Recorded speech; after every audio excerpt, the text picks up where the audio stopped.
Hello there. You're listening to 10 Questions, where we discuss the wet plate collodion process and the photographers that create these unique images known as ambrotypes and tintypes. I'm your host, Chad Shryock, wet plate photographer for Pork Pie Photography based in Fort Collins, Colorado. In each episode, I've asked a modern-day practitioner to sit down with me and talk about how they got involved with this vintage process, share some information on their gear and studio, and provide some valuable insights into their creative process. So whether you're just beginning to dabble your toes in the collodion ethers, or you're a seasoned silverbath expert, hang on and see what develops with 10 questions.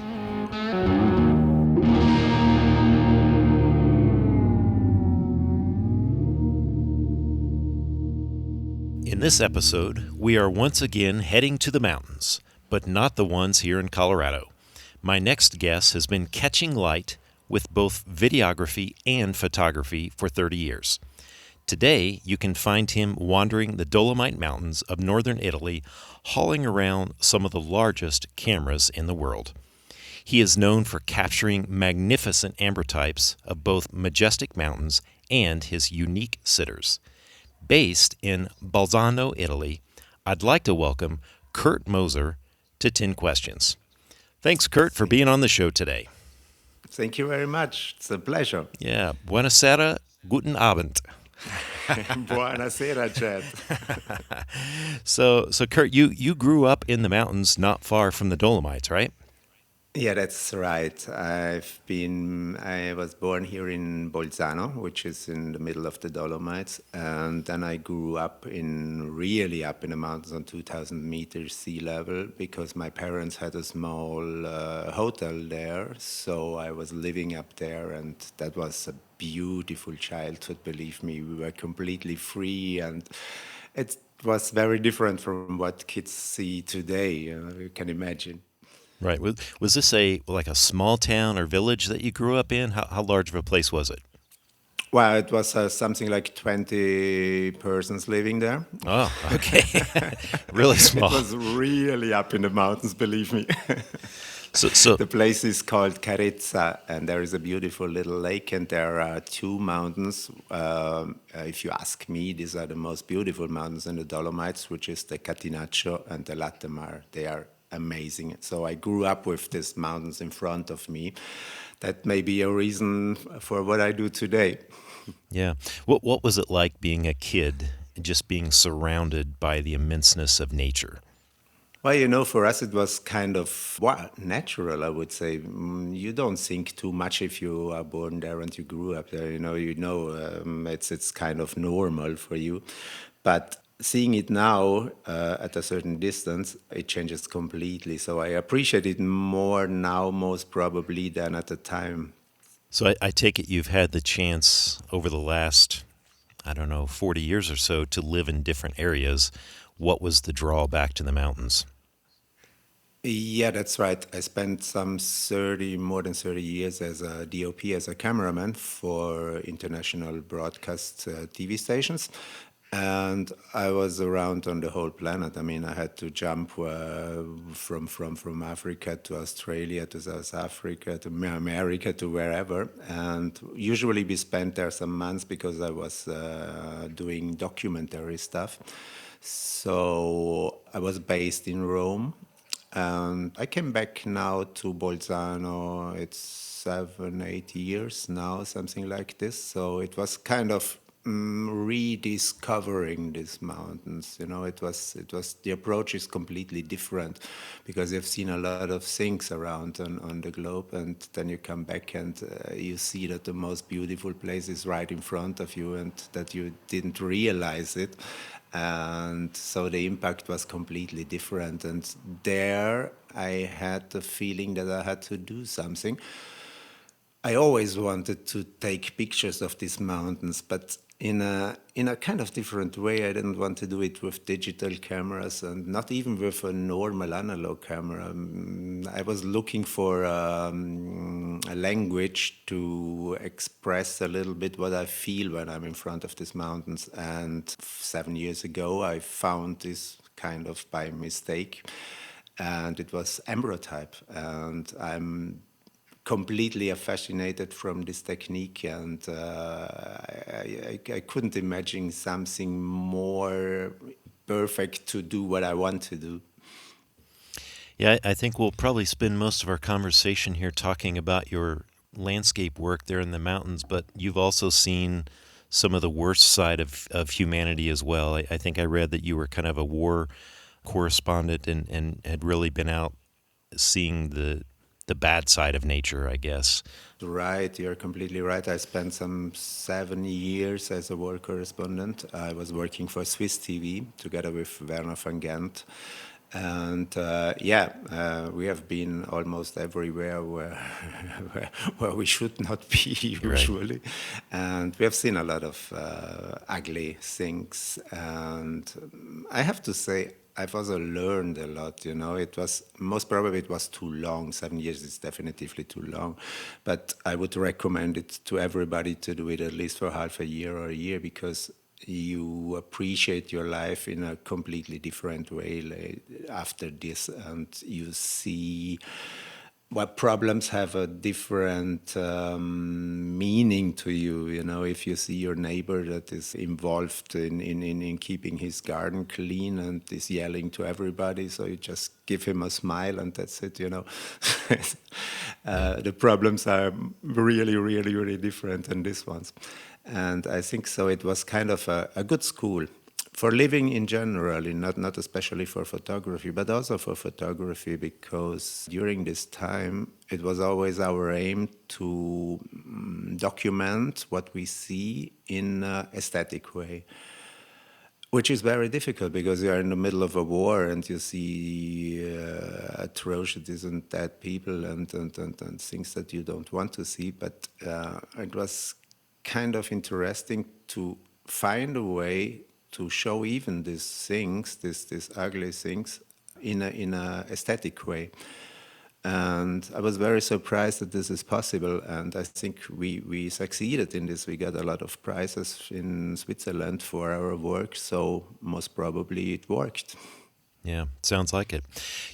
Kurt, you mentioned that you were looking for a way to capture the beauty of the mountains in maybe a non-traditional format. How did you become aware of the collodion process? This was by mistake. Some 7-8 years ago, I was in Milano. There was the fashion show, the annual fashion show, and I had to work there for, I think it was German television at the time, I don't remember. And there was a guy selling camera equipment. Unfortunately, he had to close his atelier in Milano. He's a photographer in third generation, so really a very, very kind man. I'm still in contact with him.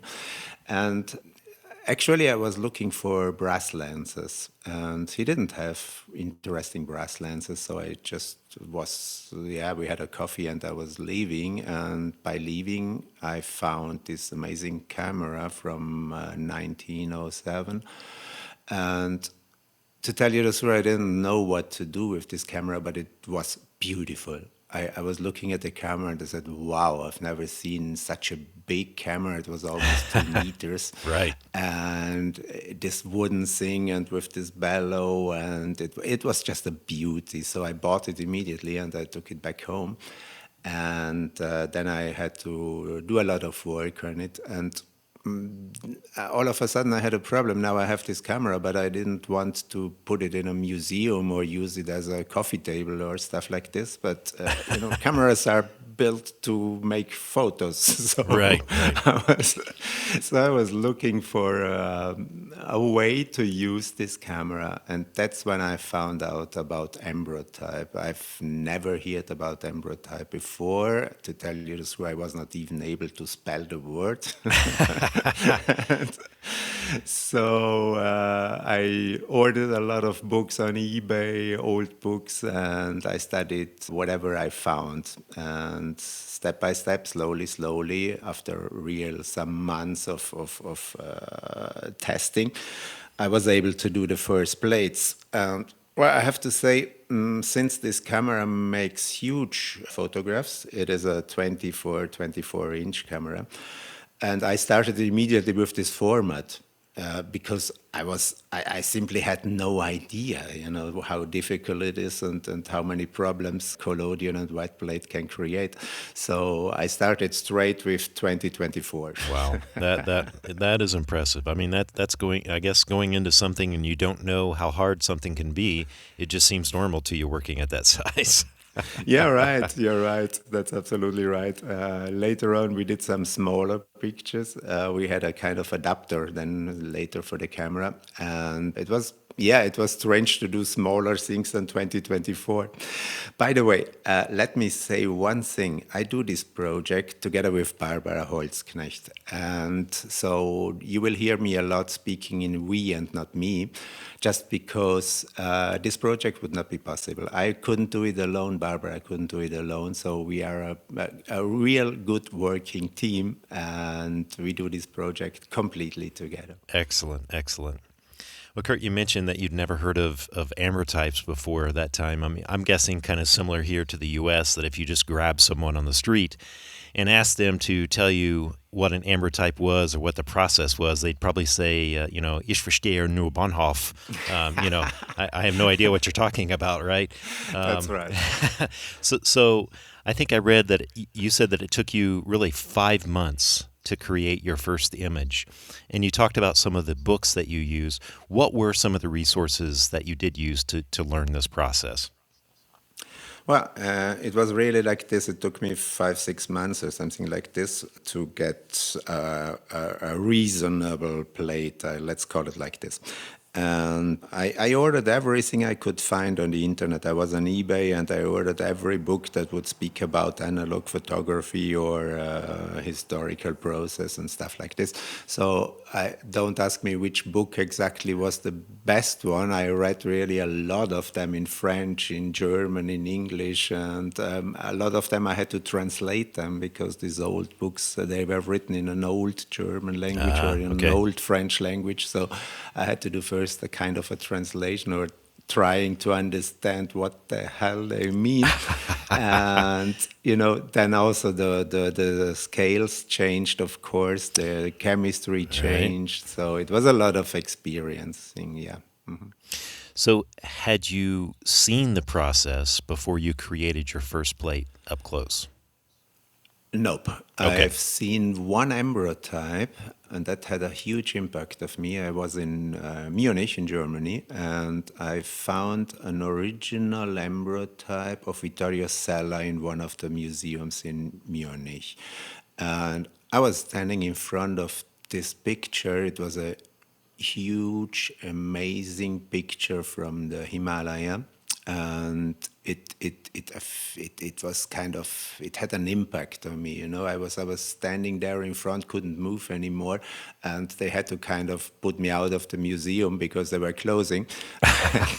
And I found out later that it was an ambrotype. I didn't know at the time. As I told you, I didn't even know what ambrotypes are. So I've seen this ambrotype, and then I did a research on the internet, and I found out that you have to do everything by yourself. That means that you can decide the size, you can decide the shape and everything, yeah, and you can influence it a lot. And that's what exactly was I was looking for. And then I found some examples on internet of real good ambrotypes, and I said, wow, even the look and the fact that you are working with kind of ultraviolet, almost invisible light in the blue era and in the ultraviolet era, that fascinated me, of course. That was something I said, wow. I was looking for a special system to do photographs up in a mountain, and I think I found it. Now let's learn it. I got to think that you had some successes early on in that 5-month period, because I can't imagine, unless you're just a really hard-headed person, Kurt, maybe you are, but taking 5 months and working on these 24-inch square pieces of glass. I mean, just the cost alone, trying to learn the process over 5 months would have been ridiculous for most folks. It was ridiculous, believe me. Well, I have to say that my first tests, I did them on aluminium, not on glass, because at the time I had no idea about black glass and I had no idea where to find it. So my first pictures were on aluminium. And that was, of course, a lot cheaper. But anyway, it was 24 inch, and you need a lot of chemistry. And so the first tests were done like this. And it really took me some months without any success. So, yes. And there, believe me, there have been a lot of moments where I said, come on, forget it. I just let it, I leave it, come on. Well, that's So what a I was lot going to of ask. I mean, what was it that you decided to make you keep kind of fighting through all those issues early on? What was it that kept Most you going? probably it was this one picture of Vittorio Sella that I've seen in the museum, because I told myself, listen, guy, these people at the time, yeah, they were able to bring glass plates up in the Himalaya. They were working in a tent. They couldn't control the chemistry. They couldn't control the temperature. Most probably they had no water up there because everything was freezing. And they managed to do these beautiful pictures up there on 7,000 meters high. And I'm not able to do it here in my studio. You know, come on. Yeah, I guess that's some good motivation for you. Yeah, that is. Yeah. Kurt, you shoot a combination of portraits and landscape photos currently. What were you kind of initially focused on? So were you, when you were trying to learn the process during that 5 months, were you out in nature and taking pictures of mountains, or were you doing like still life, just trying to learn the process? What was Well, your the subject very matter? first pictures I did them, of course, in a, well, I don't call it studio and I don't call it atelier because it was a garage.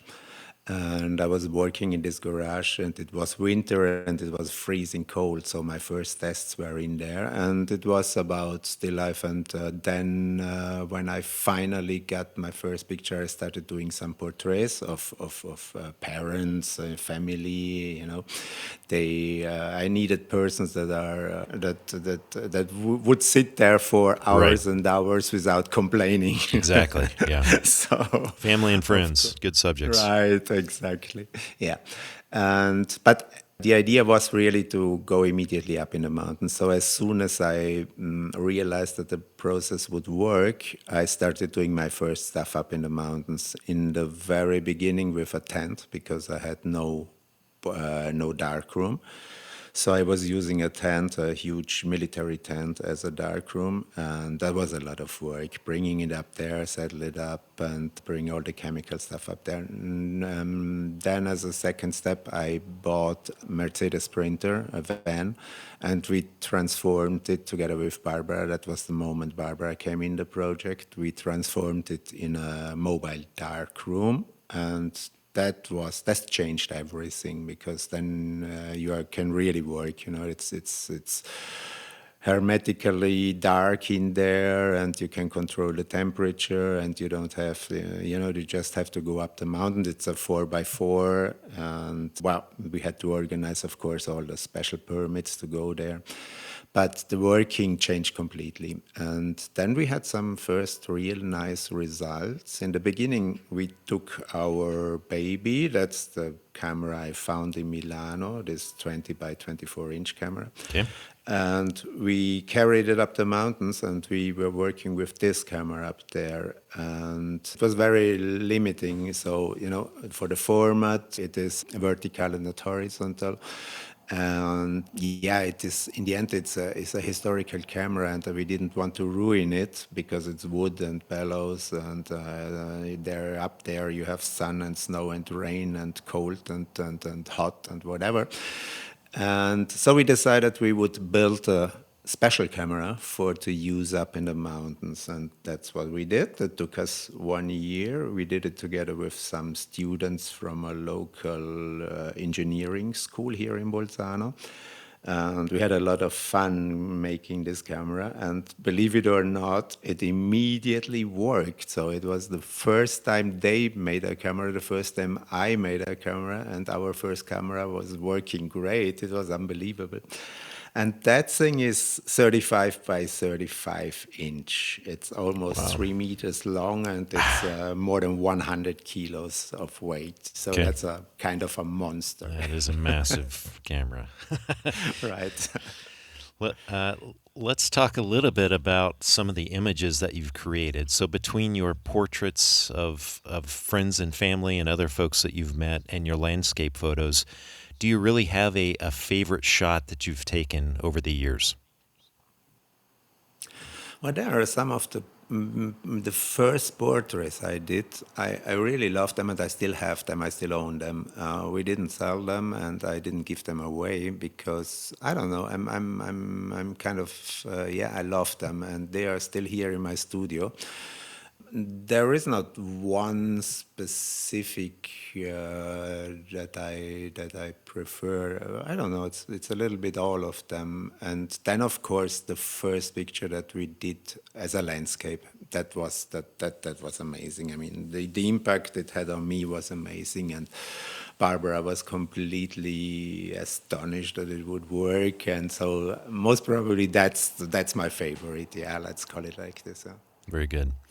You mentioned that you shoot primarily on black glass today. Is that correct? Yes, exclusively on black glass. Okay. I decided to work only on black glass and to make only direct positives, no negatives at all. I mean, it would be much easier to do negatives, because then you wouldn't need that big camera and everything would be much easier. But this is a decision Barbara and I, we took it immediately. We said, hey, come on, if we do all this work and all these efforts, then let's do it the right way. Let's make only direct positives. So every picture is a one of a kind, and you cannot manipulate it. And you can there's just this one picture. And the idea was very nice. So we decided, okay, I've never done a negative with collodion in my whole life. So I just making direct positives and nothing else. Yeah, there's something special about the uniqueness of each one of these images just being one of a kind that I think is pretty special. They have a different value if you do it like this. I mean, if I make a negative up in the mountains for a landscape, I could use a smaller camera, everything would be much easier, but then I could take, 500 prints out of that, even if I number them and sign them. Yeah, it's different, having 500 or 20 or one and just one. And you know exactly that you will never, ever be able to do it the same way. So it's really a one of a kind. And this was very fascinating for me. I was, I loved the idea. Yeah. Let's talk about longevity. So I did some research. There are, and this is a crazy number, there are 4.7 billion digital photos taken every day on this planet. Yeah. And most of these images are not going to be around 50 years from now, or at least they're going to be very hard to access, right, due to the advance of technology. What is so special about having an image made from silver on glass to you? As you said, the longevity of these pictures is amazing, and I like the idea that, a generation or two generations, even three generations after us have the chance to see these pictures. And I think the impact is much higher when you do portrait stuff, because you have a different relation to this portrait things. I think more than landscape now, if I think of generations coming. And anyway, that was not the main reason that I'm doing ambrotypes. It's beautiful to know this, but it's also a kind of Verantwortung. Let me think about how to say it in English. Responsibility, right? I mean, if you make one-of-a-kind pictures and you know exactly that they will last for some 100 years, then they have to be perfect. And that's why I smashed a lot of pictures that I did, because they were not perfect in my eyes, And it's always a huge discussion with Barbara, because of course we have to sell pictures in order to go on with the project. Right. But I really I'm convinced that I will not give out or sell a picture that in my eyes is not perfect just because of this, because there is this responsibility of this longevity. I know I don't have control of where it will hang in 100 years, or will it be in a museum, or will it be in a house, or will it be a collector. I have no idea about this, so I try to do my best and I focus on quality. How many of the images that you create do you actually keep versus sell? I assume you try and sell as many as you can, but how many do you have on hand? Not too much. We have a gallery in Germany now, and we are in a museum here in Bolzano, in the Lumen Museum on 2,000 meters in the middle of the mountains. And I'm lucky that we can sell pictures because we really need the money to go on with the project. It's huge pieces of glass, it's a lot of silver, and we continues. I mean, everything we that comes in on money, we spend it immediately in new lights, in new testings, in new cameras, in lenses, in whatever. Right. So I'm really happy that we are able now with the gallery and with the museum to sell these pictures, because we really need to sell them.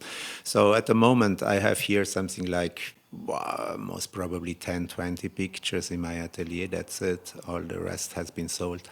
Very good. Very good. Well, let's talk about some of the more technical stuff here. So your studio, as far as your mobile studio, just carting around a massive camera takes up a lot of room. What do you use to transport all of your gear, and how is your darkroom arranged? Okay, the darkroom is a Mercedes printer that we converted into a darkroom, and it works very good. We have a 300-liter water tank in there. We have a tank for the wastewater. We have heating in there. We have, of course, red light and every kind of light that we need. And it is, well, it's not too big, let's say. It's in the end, it's a Sprinter, it's a van, but it works even with the big plates. When we go to our 35-inch plates, one time we mounted a camera, a GoPro, inside the darkroom, inside the van, and we were laughing seeing the pictures later, because it was kind of a dancing performance with Barbara and me. Every millimeter you move in there, you have to know exactly what you do, otherwise you would ruin the plate. So it was really like a ballet, like a dancing performance. It's kind of like the too many cooks in the kitchen phrase. Yeah. Exactly. Yeah. Yes. But it works really great. In the beginning we had the problem of the temperature control up in the mountains, because we are working there almost every time in winter and not in summer, to get rid of the problem of the photosynthesis of the plants. So that's why we do a lot of work up there in winter. And in winter here in the Dolomites, we have -10, -20, even more, and degrees Celsius. So in the beginning, this was one of the huge problems, but we solved it. We have now a power generator, and with that we can have a heating there, and we have a kind of water bath where we put all the chemicals in. So the chemicals are always at around 20 Celsius. And well, with these modifications, it works, so you can work up there. Yeah, so you've said that it takes 3 days to get ready to shoot one image. That's right. Yeah. What does your preparation time look like before you get ready to go The out? first thing we have to prepare, of course, is the chemical stuff, the collodion. And, the collodion have to be mixed in a certain way for what you do. So means I have to know approximately what kind of temperature will we have next week, how high do I go, what's the air pressure up there, what's the humidity up there. So corresponding to these informations that I can have, I prepare my chemical stuff. Then we have to load everything in the Sprinter. So the camera has to be prepared, everything has to be checked if it works, because if you go up there and it will not work, then you have a problem. And then you need all the permits to go wherever you want to go. Of course, you have to be there before. I mean, we do a kind of location scouting when there is bad weather or when we have time. We go up in the mountains and do a lot of location scouting because you have to find a place. I don't have a zoom lens, and so you have to find a place where you are in the right height, at the right distance to the mountain, and because I'm not doing negatives that later on you could print them and print only a part of the negative, but I'm doing direct positive, so everything has to be perfect. So that's why I do a lot of location scouting before. So I know exactly the places where I can put my camera, how the picture would look. Am I at the right height? Am I at the right distance from the mountain? How is my cadrage then on my composing of the image? And without that, I mean, it's nonsense to go there and just doing a picture because it will never turn out as a good picture. So a lot of preparation in this way. And then, of course, the big camera, then we have to load the camera in the van, bring everything up in the mountains the day we are shooting. So usually we start at 4 or 5 o'clock in the morning, and Barbara has already arranged all the permits. We go up in the mountains, we mount the camera, we set up the camera. That takes us at least 2-3 hours, something like this, depending. If there is a lot of snow, you have first to find a place where you can shovel the snow away, and you have to mount the chains on your Sprinter in order to be able to go up there, because there are of course no normal streets, it's just wide streets, and so you go up there when it's completely dark, and you mount everything, you settle up everything, and as soon as the first light appears, you should be ready to do the first testings, because of course we are not able to do a normal exposure test with an exposure meter. So we have to do some testings before. Usually it's 1 or 2 small plates, 4x5. And when you're ready, then you should hurry up to shoot your picture, because usually at around 4 o'clock, 5 o'clock in the afternoon, it's dark again. So the time is very short in winter. Very short window. Oh my goodness. And then you have to stay up there for other 3 hours to water your pictures, because otherwise they will, if you just keep them in your van and go back down to the valley, they will freeze and ruin the picture most probably. So we wash them up there in the mountains. Means you stay there at -10, -20 degrees Celsius and have to wash the picture, and then just jump in the Sprinter again to heat yourself up, and then jump out again to change the water, and Oh my goodness! I hadn't thought about it freezing due to the temperature. So whenever you wash the plate, do you have to, I guess, dry it then, or at least keep it warm until you get back down the mountain? Yeah, we wash it in water. We have a water pump, a little pump there, in order that the water will never stay. It has to move all the time, otherwise it will freeze immediately. And when the washing is done, we put it in a horizontal way in the van, and there I have an infrared panel that would keep it at temperature. And it takes, let's say, 5 to 10 minutes to dry it.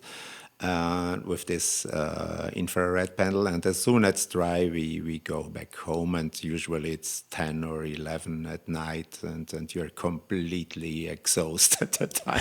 And the next day, forget it, you cannot even think about working, so you need at least one day to recover and everything. Yeah. So how many shots would you typically take whenever you go up? I mean, it sounds like you've got very limited time. So how many plates could you actually make on one visit? Well, if we work in winter, as usually we do, I think there is no chance to do more than, I usually do 1 plate, and there have been some days where I was able to do 2 plates, but that's the absolute limit. There is no way to do more than 2 plates, and 2 plates only if you take it from the same subject, So you don't have to move the camera again, and you don't have to do all your testing again and your exposure tests and stuff like this. So let's say the first plate didn't work out how you like it. Then you have a small chance to do a second one, but that's it. Right. So just to give folks an idea of the chemistry that's involved here, for folks that are typically shooting like 5x7s and 8x10s, how much collodion and silver bath do you take with you on these trips? It depends. When we decide to stay up there in the mountains, we take a lot of chemistry up with us, of course. If it's just a 1 day trip and we go back home at night, then usually I have some 2 liters of collodion with me, and I have an endless amount of fixer with me because that's no problem. It's just powder and water, and 1.5 liter of developer usually. But also the developer, I have a and a B that I mix together up there in the mountains. So I usually have a developer for at least 10-20 plates in my darkroom. So the crucial thing is the glass plate, because carrying around these huge glass plates is not that easy, especially if you drive up in the mountains over stones and hills and rocks and whatever. Then it's kind of tricky to carry more than 4 or 5 plates. So that's usually the limit, are the plates usually. So I have 5 plates with me. And when I use them all, I have to go back home, of course. I mean, there's no other way. And even when you shoot them, when there is a picture on them, you have to, then they are very, very fragile because they are not varnished yet and they are not really dry. So they are very, very fragile in that state. And that makes it a lot of complicated. How many times have you lost an image due to just driving back down the mountain? Driving back the mountain, we have been lucky. We lost, I think, 1 or 2 plates, and we learned from that. And I bet. But I lost a lot of plates up in the mountains for completely different things. To tell you something, we have a water tank. It's black, and when we water the picture, usually we do it outside of the van. And we had this one experience that the sun, it was, I think, March or something like this, the sun was already very, very strong. It would heat up the water because the tank, we washed the pictures in are black. So it would heat up the water, and yes, believe me, the whole emulsion would swim away, stuff like this, Or another thing, when we were washing once, the washing time is always very boring, so you don't have to do. You don't sit there and watch the picture all the time. So usually we use this time for eat something, and we were sitting at 10-20 meters away from the plate, and there was a dog passing by, tourists, and the dog decided that he likes this water, and he jumped in the water. You can imagine how the plate was looking later. Even birds do this, they usually, when they see some water somewhere up in the mountains, they come immediately and try to drink the water, and even they ruin a lot of plates. So you have to keep attention on all these things you would never think about. Right? You're going to have to add a screen of sorts to your loadout to cover it up. Yes, exactly. Yes. Kurt, you said that your main camera took you 4 months to restore. So this is the one from, 1907, I think you mentioned? That's from 1907, and this is a completely wooden bellow camera, so an original one from, yes, exactly. Okay. Anyway, that's the camera we use in our atelier now. We don't bring it back up in the mountains anymore. We use it for the portrait stuff, and it makes 24-inch pictures. I was going to say, I have a very similar camera that's sitting in my studio that I purchased a few years ago. It's a Robertson copy camera. It's probably a very similar size. It's an old one, but it's in terrible shape, and I decided to just build my own camera. So I do have a 24-by-24-inch camera that's completely handmade. And what I was going to ask you was, what kind of work did you have to do to bring this camera up to shooting ability? To tell you the truth, it was not very difficult. It was more aesthetical. It was more cosmetical stuff. The camera was working. I had some problems with the bellows because, of course, the bellows had light leaks in the corners. So I did a lot of work with the bellows, and then I kind of restored a little bit the wooden part.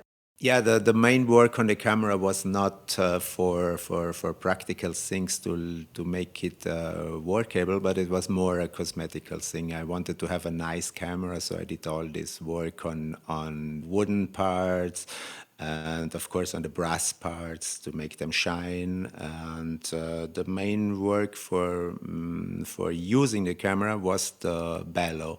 I had a lot of problems with the bellow. Of course, it's an antique and old bellow, so I had light leaks in the corner. So I had to kind of fix it with leather parts and with some special spray and stuff like this.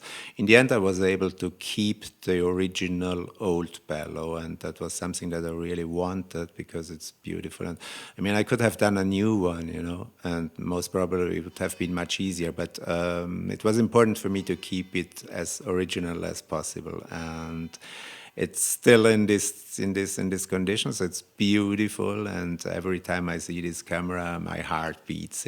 I love this camera. So I think whenever you were out looking for, you said you were looking for a lens and you found this camera. Yep. How long did it take you to actually find the right lens for this big camera? Because that seems to be the kind of the sticky point for shooting these large formats, is just trying to find that big lens to use. Yeah, that's right. In the beginning, I was using lights, APIS lenses, which are projection lenses. And then slowly, after, I did a lot of research on eBay and on the internet in general. And I was talking to a lot of people, and I was, asking everybody if they ever see a lens to immediately inform me about that. And to tell you the truth, I was looking for one lens in particular, which is the famous Apo Nikkor lens. It's a 70-inch lens. It's a 1780 millimeter. And I knew that there is this lens out there somewhere. And so I was looking for this lens for almost 2 years. And there was one day when a very good colleague of mine, a very good friend of mine, Chris Olivotos in London, he works there for Al Jazeera, called me and they said, "Hey, guy, you nerfed me for years, and now I found your lens." I was like, "Come on, I don't believe it." So he took a picture with his mobile phone and sent it to me, and it really was this lens that I was looking for, for an eternity to find it. So I immediately went to Milano, took the next flight to London, and a small baggage of cash with me. And it was very strange deal, We met on the street with the owner of this lens, and he had an old Mercedes, and we would sit in this Mercedes, and it was raining, and he gave me the lens, and I gave him the money in pound sterling. Of course, I had to change the euros in pound sterling, and it was very interesting because it was a lot, and a huge amount of money. So I mean, space-wise. So he said, "Well, I'm not going to count it. I'm gonna weight it." And I said, "You're doing what?" so in this old Mercedes, and you could not see out because the glass was stained because it was raining. And he took out this small scale and put the money on the scale to weight it. And I said, "Yeah, perfect, exactly, that's it." Wow. I would say this sounds like some very shady dealings, but it sounds like it worked out for you, so that's good. It worked out because the lens is mine now, and this is the lens I'm using mostly. So this is really a beautiful lens, and for doing the landscape stuff up in the mountains, you need something like this. I mean, 70 inches for the format I'm working with is kind of a wide angle. So I'm constantly looking for lenses that are longer than this one, more in tailor, but it's almost impossible to find one. I find that I found a 2500 Apo Sapphire lately. But that's kind of still a secret. There are only 5 of these lenses around on this planet.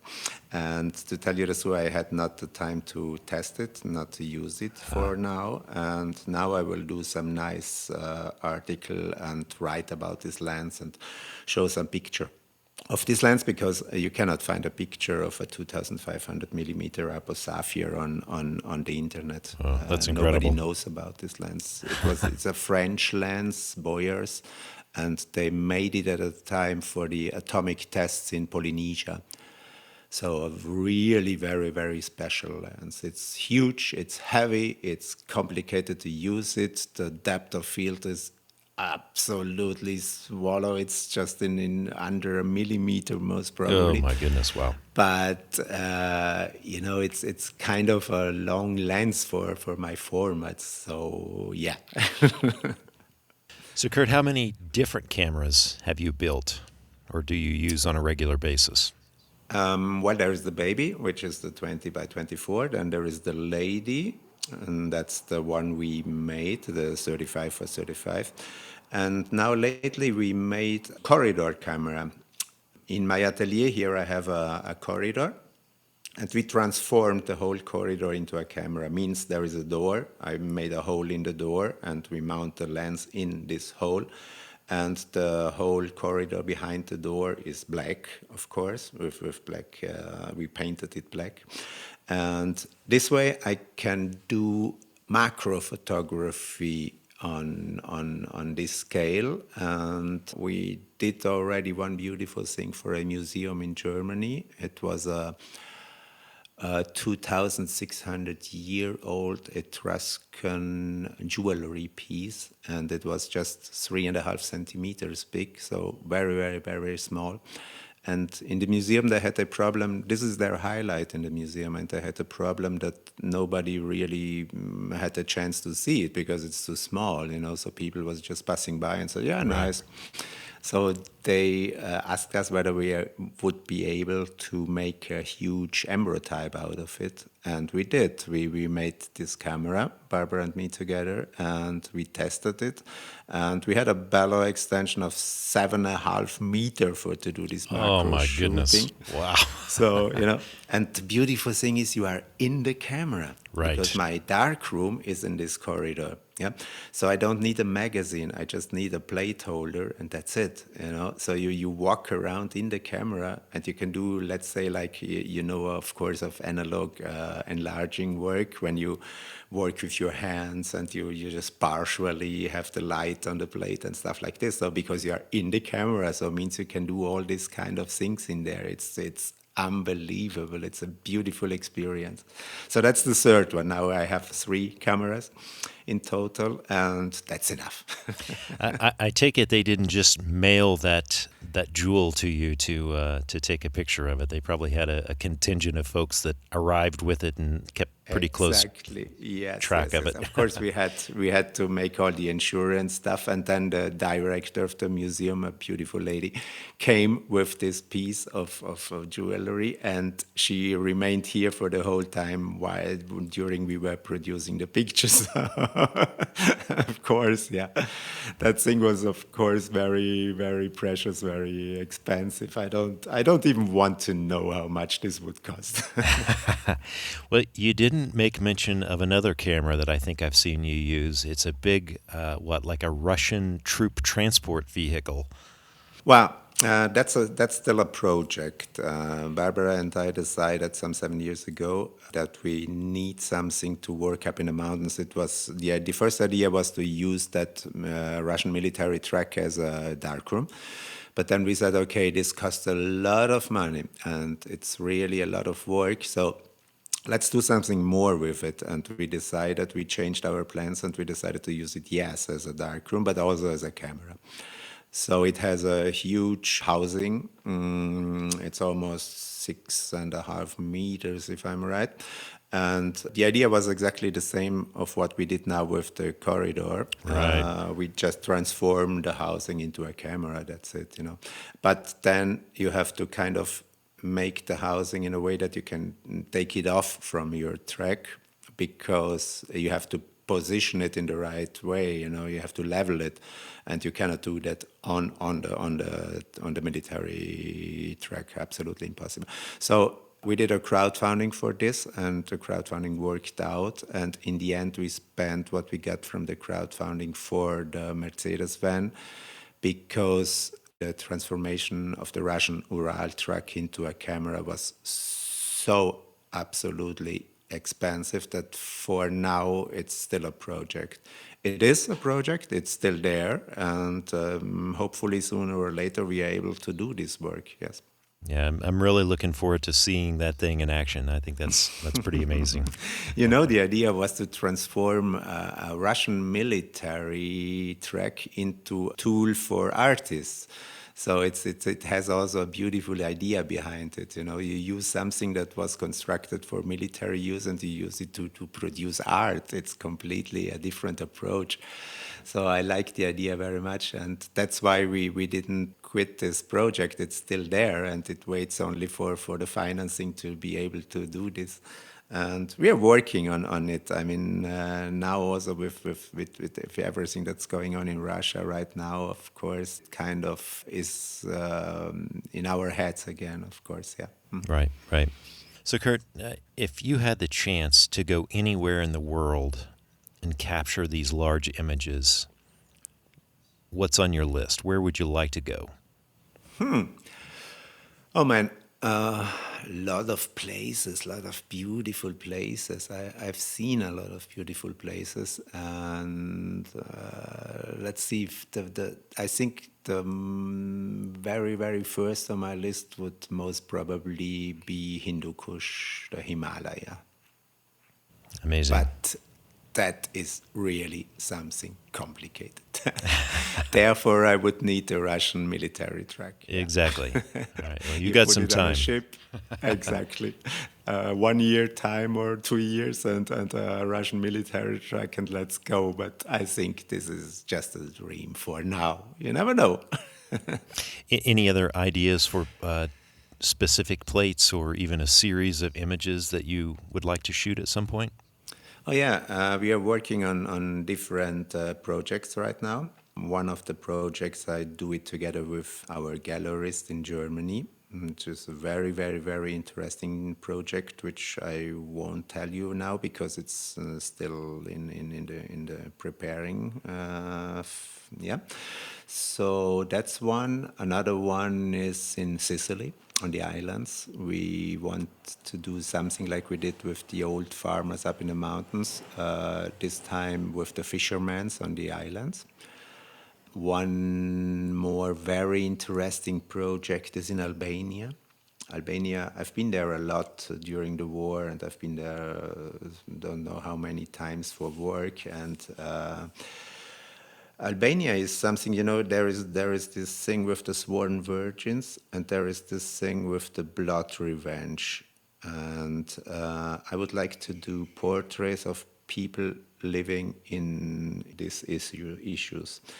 And these are, of course, few people, and it's very difficult to approach them because both things are very difficult. And yeah, this is one of the projects. Then I have a project with my tribal masks, with the African tribal masks. That is something that I'm working on right now. I have a lot of ideas, most probably too much ideas. But well, it's good to stay busy. It's good to have some goals in place.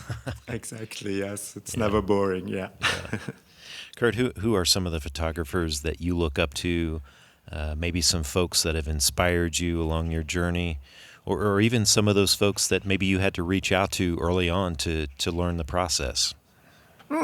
Yeah, there have been some very nice people helping me in the beginning when I started with this process. Of course, Shane Balkovich. Then there was Andreas Reh. He is a German colleague of mine, and he helped me a lot in the beginning.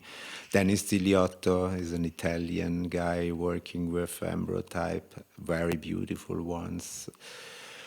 I don't know. I'm very addicted to the wet plate work of Sergei Romanov. I don't know whether you know I him. do. He's a Yep. Russian. He does unbelievable, beautiful things, and he has a completely different approach than I have. But I admire it. It's beautiful what he's doing.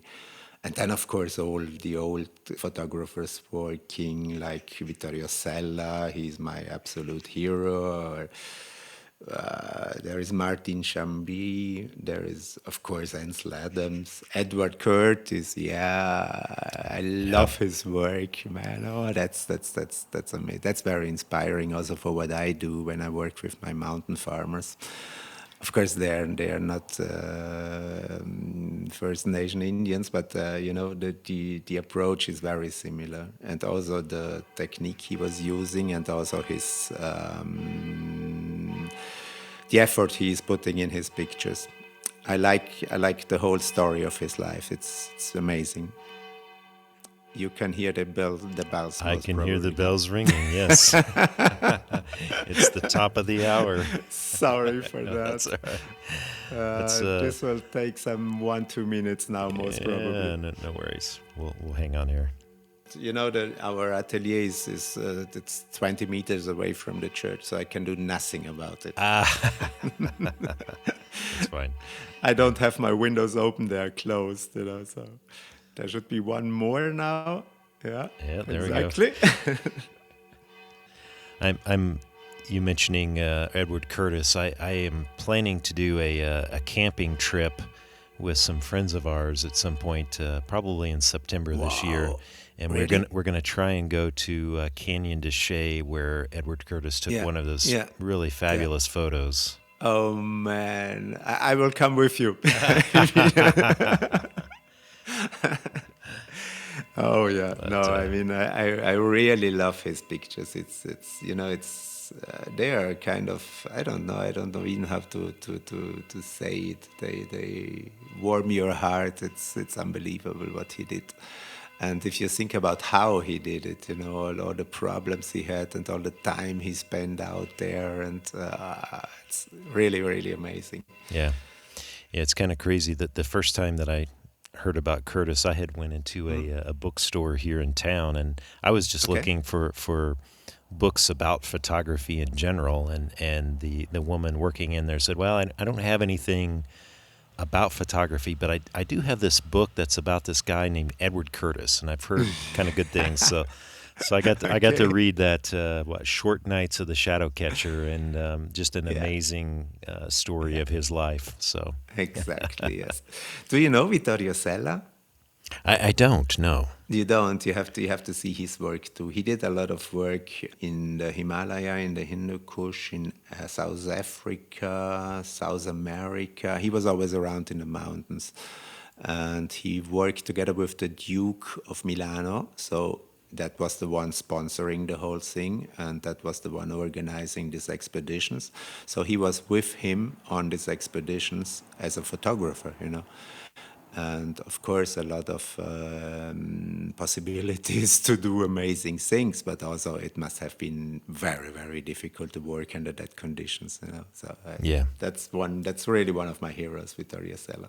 yeah, that's good. Well, Kurt, that's Okay, that's the a great. bells The stopped. bells have stopped. So that's a great list of photographers that you've mentioned there, folks that are in modern day practice, still creating images. Kurt, how long will you continue to create images using this process?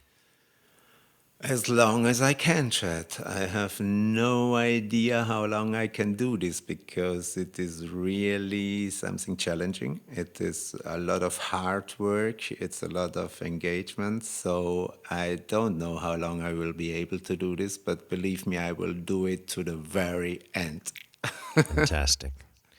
Do you have any advice for folks to keep them motivated with the process, to keep at it? Well, I learned that there is a lot of people interested in this process, and they do their first tests, and then they say, okay, this is much too complicated, or this is much too much work, it is too much effort, and then Right. they stop. And I think it's just to kind of, manage this first impact. Of course it is complicated, and of course it's a lot of work, and yes, but give it a chance. I mean, it took me some 4 or 5 months to learn the process, so you should at least invest some weeks to learn the process. And when you manage to get your first plates, you will never ever stop doing it again, because it's really, really, really beautiful. Excellent. Well, Kurt, thanks so much for being on the show today. How do people that want to reach out to you or see some of your work, what's the best way for them to do that? Well, actually, we have a exposition in the museum, in the Lumen Museum here in Italy, but of course not everybody is in Italy. And we have this beautiful gallery, which is called Noir Blanche in Germany, in Düsseldorf. And you can find me on the internet, of course, Lightcatcher. You can see our homepage, which is Lightcatcher. So, yeah, of course, you can check also our homepage. We are working on the homepage right now, so within some weeks it will be completely renewed and it will be updated. And yeah, theoretically, that's the way you can find us. Excellent. And I was going to ask, how did you come up with the name Lightcatcher? I don't know. I really don't know. I thought you probably paid some marketing guy a lot of money to get that. No, believe me, we did not. No, in the very beginning, when Barbara and I started this project, we needed a name for it, especially for the crowdfunding we did. And so we were thinking about a name, and we were sitting together with some friends and having a nice beer, and all of a sudden this name came up, and I said, wow, that's it. Come, let's call it like this, and don't think about it anymore. That's fine. Very good. Well, Kurt, thanks again. Grazie mille. I appreciate you being on the Chad, show. I have to thank you. It was very nice talking to you. Excellent. Lot of fun. Okay. Thank you. I hope you've enjoyed this week's episode and maybe even picked up some insights that will help you along in your own wet play journey. I'd love to hear from you on who you'd like to have on in a future episode. So send me a message and follow our Instagram account at 10 questions with any feedback. Don't forget to hit that subscribe button on your favorite podcast provider. Thanks for listening to me, Chad Shryock, and my expert guests, and I look forward to you joining me again in the coming weeks for a new episode of 10 Questions.